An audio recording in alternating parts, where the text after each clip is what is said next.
Hoy es viernes 30 de julio y estamos en el episodio número 10 de Sociología y otros demonios. Un 30 de julio, hoy se cumplen exactamente 46 años de la masacre a los estudiantes de la Universidad de El Salvador, junto con unos estudiantes de secundaria, de tercer ciclo más bien, del tercer ciclo general Francisco Menéndez. Esta masacre en el periodo del coronel Arturo Armando Molina es una masacre que ha quedado en la impunidad. Pues bien, hoy se conmemoran 46 años de ese hecho tan lamentable y del cual no se han podido deducir todavía responsabilidades en cuanto a los autores materiales e intelectuales de la misma.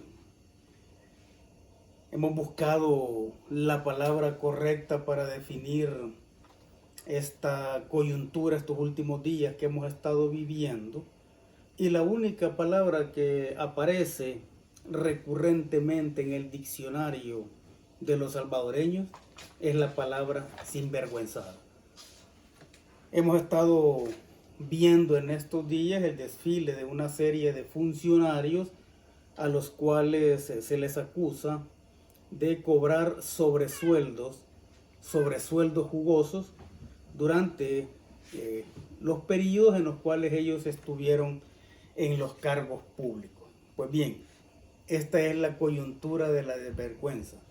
Si bien es cierto, las personas son inocentes hasta que se demuestra lo contrario, lo que hay que resaltar en este desfile de personas, tanto en la Comisión Especial de la Asamblea Legislativa como por las Bartolinas de la Policía Nacional Civil y por, particularmente, ¿no?, el penal La Esperanza, conocido como Mariona y Cárcel de Mujeres, este desfile de funcionarios, lo que hay que rescatar de ello es que algunos ya reconocieron que recibieron sobresueldo. Obviamente están tratando de justificar o están tratando de decir que eso era legal, ¿no? Pero el que hayan sido legales o el que puedan considerarse todavía dudosamente como legales, no quita que sea una sinvergüenzada.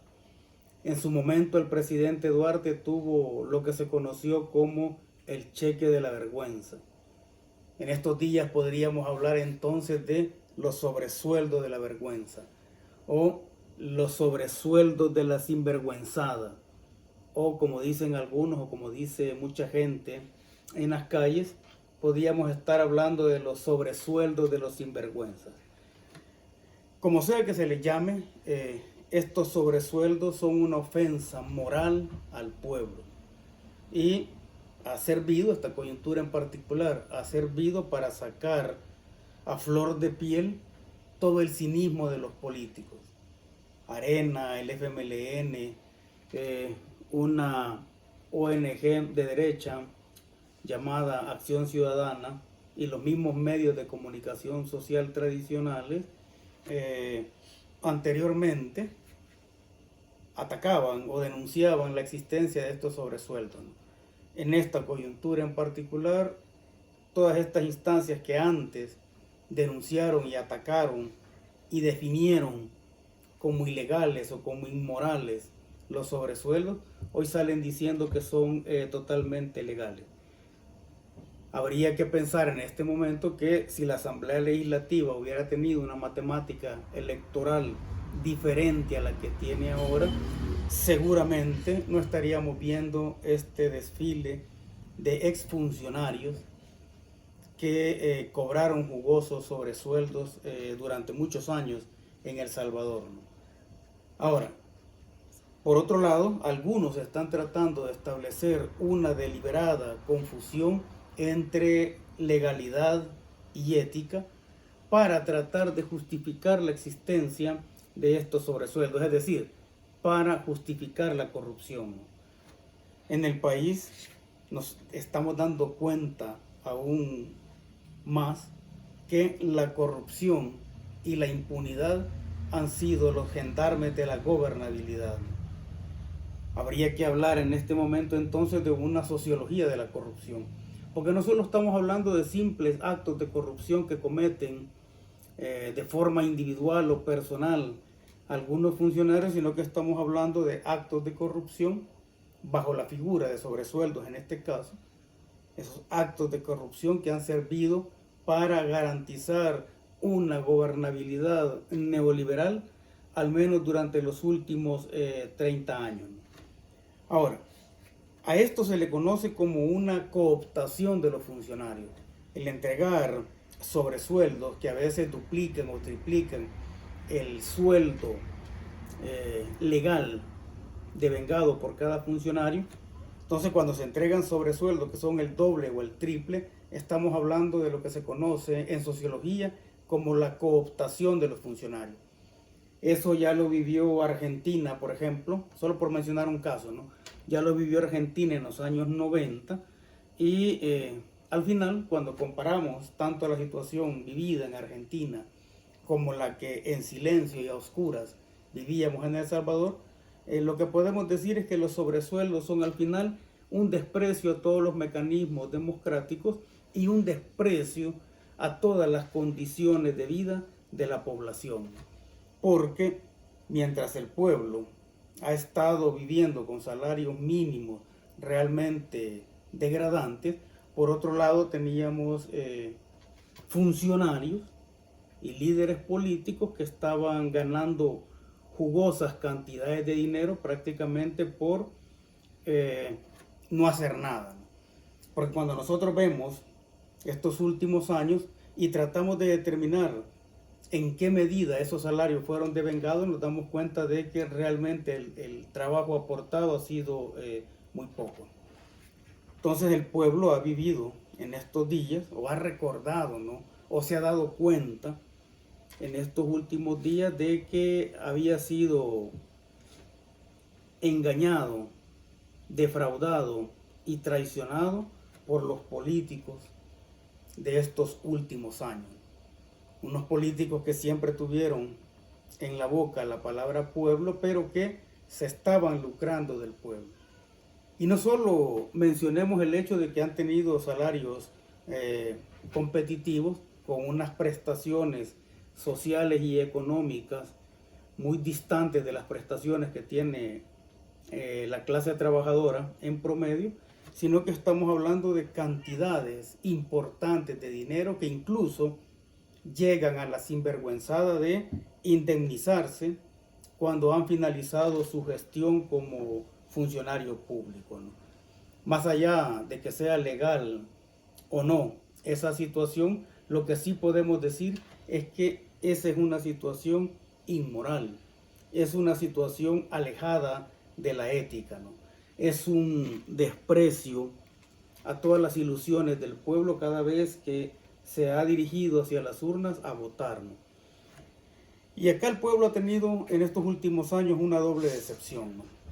Allá a finales de los años 80 se pensó, o el pueblo pensó, que alguien que tuviera mucho dinero no tenía necesidad de robar y que por lo tanto no iba a robar. Pero nos hemos dado cuenta que no ha sido así. Y la otra decepción ha sido de que el pueblo pensó que los revolucionarios tampoco iban a robar, porque eso está en contra de todos los principios de la teoría revolucionaria, ¿no? Una teoría revolucionaria que siempre tiene como referente principal las necesidades de la población.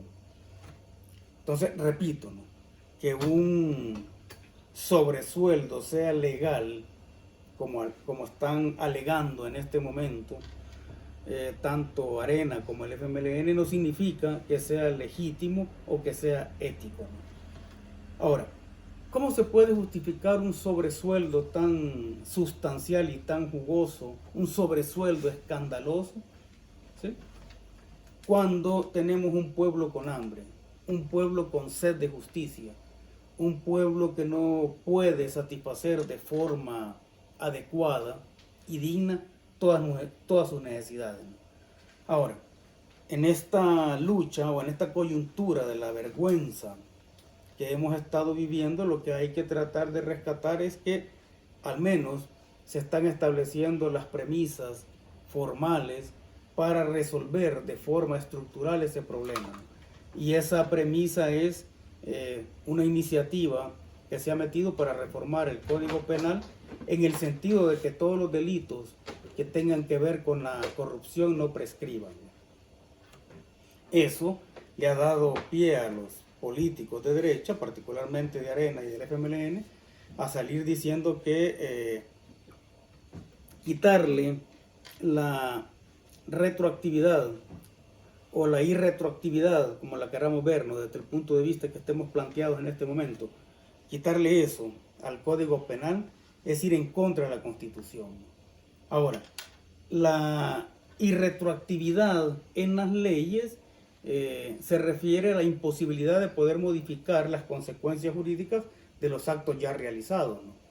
Pero, lógicamente, aquí se está hablando de actos lícitos ya realizados, ¿no? Entonces, esa irretroactividad tiene que ver con la imposibilidad de modificar esas consecuencias jurídicas. Ahora, se supone que estamos hablando de una seguridad jurídica en el cual las personas hacen sus negocios o hacen toda una serie de acuerdos en el marco de la ley, pero que son acuerdos lícitos, que son acciones de carácter lícito. Entonces se está diciendo que no se puede quitar la irretroactividad porque eso viola los derechos individuales, ¿no? Esa es una falacia realmente desesperada, ¿no? Hay excepciones, y hay que decirlo, hay excepciones a la irretroactividad, que es la posibilidad de aplicar la retroactividad en los casos en los que la nueva norma, como es el caso actual, en los que la nueva norma sea más favorable para el interesado. Y en los casos de corrupción, la nueva norma de impedir que los delitos de corrupción prescriban, los interesados o los beneficiados obviamente son el pueblo, ¿no? La Constitución garantiza la irretroactividad de las disposiciones sancionadoras que no son favorables para los individuos o que violan sus derechos individuales.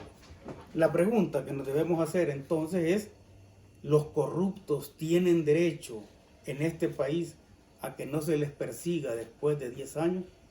Creo que la respuesta es obvia, ¿no? Entonces, esa modificación para que los delitos relacionados con la corrupción no prescriban, me parece que es el resultado más importante que vamos a obtener de esta que yo he llamado la coyuntura de la vergüenza o la coyuntura de los sinvergüenzas.